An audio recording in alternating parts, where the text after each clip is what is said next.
مفتی صاحب، سوات اور بنیر میں حالیہ بارشوں اور سیلاب سے بہت تباہی ہوئی ہے، اس حوالے سے آپ کا کوئی بیان سامنے نہیں آیا؟ بہت زیادہ تباہی ہوئی ہے، تھوڑی نہیں ہوئی ہے۔ بنیر میں کیا کہا جا رہا ہے، تقریباً 350 تو وہ ہیں جو بالکل آفیشلی جن کا ریکارڈ ہے جو شہید ہوئے ہیں، لیکن تعداد بہت زیادہ ہے، اور جو بے گھر ہوئے ہیں ان کی تعداد بھی بہت زیادہ ہے۔ بہت بڑا ڈیزاسٹر ہے یہ جو سوات میں، بنیر میں اور بھی ارد گرد کے گاؤں میں آیا ہے۔ اب وہی بات ہے کہ حکومت ہی نااہل ہے۔ سندھ میں بھی ایسا ہی ہوتا ہے، سیلاب آتا ہے، ہزاروں لوگ مر جاتے ہیں، جو مختلف قسم کے ٹرسٹ ہیں وہ مدد کر رہے ہوتے ہیں، پھر گورنمنٹ اگلے سیلاب کا انتظار کر رہی ہوتی ہے۔ تو آج یہ پہلی دفعہ تو کے پی کے میں سیلاب نہیں آیا۔ میں جب کینیڈا میں تھا، جب ہم نے وہ ویڈیو دیکھی، کیا تباہی والی ویڈیو تھی، کتنے گھنٹے بیچارے وہ پانی کے بیچ میں کھڑے رہے ہیں، کوئی بچا لو ہمیں، اور سب کے سامنے ان کی موت واقع ہوئی ہے۔ کس قدر دردناک واقعہ ہے۔ تو بھائی ہم ملک میں مسلح لڑائی کے قائل نہیں ہیں، لیکن احتجاج تو کرو نا ان کے خلاف۔ کے پی کے کی گورنمنٹ اتنا فنڈ لے رہی ہے، سیلاب تو آتے رہیں گے، آسمان سے بارشیں تو برستی رہیں گی، بھائی پیشگی کوئی انتظام کرو آپ لوگوں کو تباہی بربادی سے بچانے کا۔ یہ ہمارے مقدر میں تھوڑی رہ گیا کہ ہم یہ حالات دیکھتے رہیں اور تبصرے کرتے رہیں اور روتے رہیں، پیٹتے رہیں۔ تو گورنمنٹ کہاں گئی پھر؟ وہ یا معاذ اللہ کو معاذ اللہ برا بلا کہہ کہ بارشیں کیوں برسا رہا ہے وہ؟ اللہ کہے گا بارشیں جاپان میں بھی ہوتی ہیں، بارشیں امریکہ میں بھی ہوتی ہیں، بارشیں کینیڈا میں بھی ہوتی ہیں، کہیں یہ تباہی نہیں آتی، یہ صرف تمہارے ملک میں ہی تباہی آ رہی ہے۔ تو یہ اللہ کا عذاب نہیں ہے، یہ حکومتوں کا عذاب ہے جو ہمارے سر پہ مسلط ہوا ہے۔ تو اس لیے اس میں سب سے پہلے تو ان سیاسی حکومتوں کے خلاف آواز اٹھانی چاہیے، اور مؤثر آواز اٹھانی چاہیے کہ تم لوگ کدھر سو رہے ہو، باقی ہماری کیا ذمہ داری ہے۔ تو بھائی میں انشاءاللہ، میرا ارادہ ہے، میں صرف زبانی بیان نہیں دوں گا، میرا ارادہ ہے میں کے پی کے کل یا پرسوں انشاءاللہ میرا سفر ہے، اور جو ہماری اپنے ان بھائیوں سے مدد ہو سکتی ہے، میرا اپنا ٹرسٹ بھی ہے مفتی طارق مسعود فاؤنڈیشن، اس میں اگر آپ تعاون کرنا چاہیں، اور پاک ایڈ ویلفیئر ٹرسٹ بھی ایک بہت جو پہلے سے ان لوگوں کے جو جہاں بھی ڈیزاسٹر آتا ہے، چاہے وہ سندھ ہو، آپ نے دیکھا ہوگا سندھ میں سیلاب میں ہم گئے اندر، پاک ایڈ ویلفیئر ٹرسٹ کے تحت گیا تھا میں، تو ہم سے تو یہی ہو سکتا ہے کہ ہم لوگوں سے بھی تعاون کی اپیل کریں، اپنی جیب سے بھی خرچ کریں، جائیں ان کے غم میں ان کا سہارا بنیں، تو یہی مجھ سے ہو سکتا ہے۔ اور تو میں ڈیم تو بنوا نہیں سکتا بھائی وہاں پہ، کہ آئندہ کوئی ایسا مسئلہ ہوتا ہے تو اس کی پیشگی مدد کی، یہ تو کام گورنمنٹ کرے گی۔ تو ہمارے بس میں یہی ہے، تو میرا ارادہ ہے انشاءاللہ میں کے پی کے سفر کر رہا ہوں، اور جہاں جہاں بڑا نقصان ہوا ہے وہاں جا کے ہم ٹوٹی پھوٹی جو ہم سے غم کی تلافی ہو سکتی ہے، ہم اس غم میں ان کی تلافی کی کوشش کریں گے۔ آپ لوگوں سے بھی تعاون کی اپیل ہے۔ اور دیکھو کراچی تو ہمیشہ سے ریکارڈ ہے، جب بھی ملک میں کوئی حادثہ ہوتا ہے، جیسے 2005 میں زلزلہ آیا تھا، تو کراچی پھر سارے فرق مٹا کے مدد میں سب سے ٹاپ پہ ہوتا ہے۔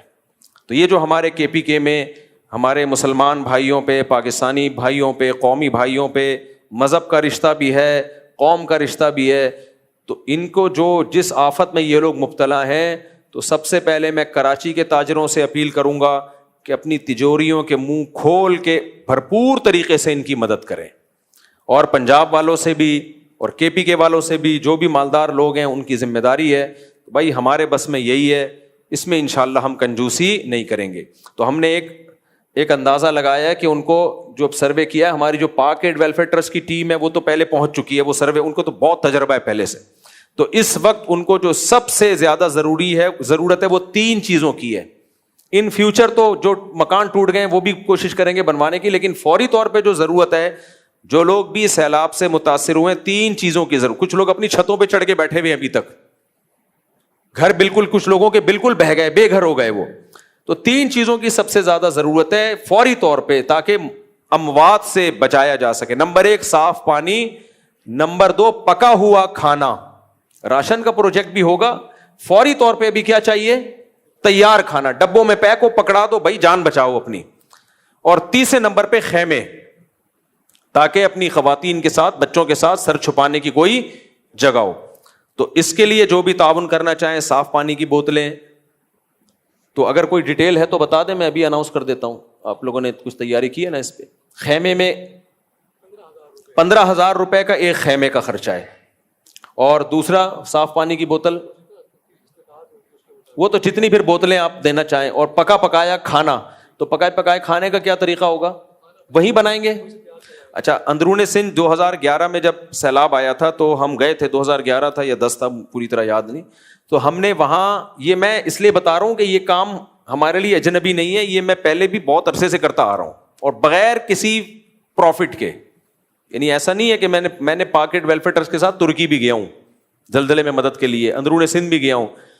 ٹرسٹ کے ساتھ جب بھی کوئی بندہ جاتا ہے نا تو اس کا اپنا کمیشن ہوتا ہے, خاص طور پہ کوئی مشہور آدمی جا رہا ہو. تو میرا ان چیزوں میں کوئی کمیشن کبھی بھی نہیں ہوا ہے, بلکہ میرا الٹا پیسہ خرچ اپنی جیب سے بہت سارا خرچ ہوا ہے. تو ہم 2010 میں بھی گئے تھے, 2008 یا 10 کی بات ہے, جب سندھ میں سیلاب آیا تھا تو وہاں اپنے طلبا کو, ہم جامعۃ الرشید کے طلبا کو لے گئے تھے. تو اس میں ہم نے باقاعدہ ایک کھانا پکانے کی نا, وہیں پہ جو باورچی ہوتے ہیں انہوں نے پکا کے, وہی ہم نے شاپر میں اس کو پیک کر کے, باقاعدہ کشتیوں میں جاتے تھے ہم پانی کے اندر. کچھ لوگ ایسے تو پانی کے اندر بالکل گھرے ہوئے تھے, وہ خشکی پہ آ ہی نہیں سکتے تھے, تو لانچوں میں جا کے ہم ان کو خوراک پہنچاتے تھے. تو یہاں بھی انشاءاللہ یہ طریقہ کار ہوگا کہ جن علاقوں میں ہم دیکھ رہے ہیں کہ لوگ پانی کے اندر گھرے ہوئے ہیں, تو وہیں پہ ہم نے کھانا پکانے کا انتظام کر کے تازہ کھانا ان تک پہنچایا جائے گا. تو اس کھانے میں تعاون کرنا چاہیں یا خیموں میں تعاون کرنا چاہیں یا پانی میں تعاون کرنا چاہیں, ادویات میں, دواؤں میں, جو بیسک دوائیں ہوتی ہیں, نزلہ, زکام, کھانسی وغیرہ, ظاہر ہے بیماریاں پھوٹتی ہیں جب پانی کھڑا ہوتا ہے تو بہت زیادہ بیماریاں پھیلتی ہیں. تو اس میں کوئی بھی تعاون کرنا چاہے تو میرا ٹرسٹ ہے مفتی طارق مسعود فاؤنڈیشن, اس میں بھی تعاون کر سکتے ہیں. یہ کلپ بنا کے ڈال دیں نا اس پہ, تو اسی میں ہم اس کا لنک بھی دے دیں گے. اور پاکٹ ویلفیئر ٹرسٹ بھی یہ کام کر رہا ہے, ان کے ساتھ تعاون کرنا چاہیں تو ان کے ساتھ تعاون کر دیں. مقصد تو یہ کہ ان تک مدد پہنچ جائے. اور کوئی اخپل طریقے سے ان کی مدد کرنا چاہے, خود جا کے بانٹنا چاہے, سبحان اللہ, نور اللہ نور. تو اس میں کوئی بھی تعاون کرنا چاہے تو میرا ٹرسٹ ہے مفتی طارق مسعود فاؤنڈیشن, اس میں بھی تعاون کر سکتے ہیں. جن علاقوں میں ہم دیکھ رہے ہیں کہ لوگ پانی کے اندر گھرے ہوئے ہیں, تو وہیں پہ ہم نے کھانا پکانے کا انتظام کر کے تازہ کھانا ان تک پہنچایا جائے گا. تو اس کھانے میں تعاون کرنا چاہیں یا خیموں میں تعاون کرنا چاہیں یا پانی میں تعاون کرنا چاہیں, ادویات میں, دواؤں میں, جو بیسک دوائیں ہوتی ہیں, نزلہ, زکام, کھانسی وغیرہ, ظاہر ہے بیماریاں پھوٹتی ہیں جب پانی کھڑا ہوتا ہے تو بہت زیادہ بیماریاں پھیلتی ہیں. تو اس میں کوئی بھی تعاون کرنا چاہے تو میرا ٹرسٹ ہے مفتی طارق مسعود فاؤنڈیشن, اس میں بھی تعاون کر سکتے ہیں. یہ کلپ بنا کے ڈال دیں نا اس پہ, تو اسی میں ہم اس کا لنک بھی دے دیں گے. اور پاکٹ ویلفیئر ٹرسٹ بھی یہ کام کر رہا ہے, ان کے ساتھ تعاون کرنا چاہیں تو ان کے ساتھ تعاون کر دیں, جس طرح سے چاہیں.